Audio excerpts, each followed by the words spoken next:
Welcome. Today, we're going to walk through the simple steps to remove someone from your favorites list on Instagram using the latest update. Whether you want to tidy up your favorites or just change things up, this quick guide will help you do it in no time. First, open the Instagram app on your phone.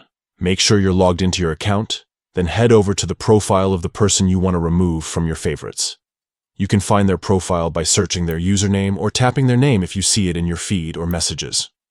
Once you're on their profile page, look just below their bio. You'll see a button labeled Following.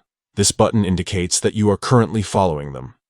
Tap on this Following button to open a menu with several options related to your interaction with this account. In this menu, you'll find an option called Remove from Favorites. Tap on it. And just like that, the account will be removed from your favorites list.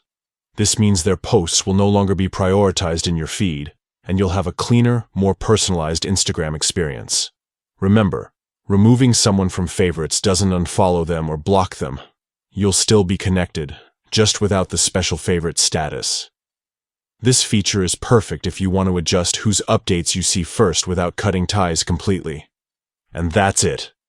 Removing someone from your favorites on Instagram is straightforward and only takes a few taps. Now you can easily manage your favorites list and keep your feed tailored to what matters most to you. Thanks for watching, and don't forget to check back for more updated tips and tricks on Instagram and other social media platforms.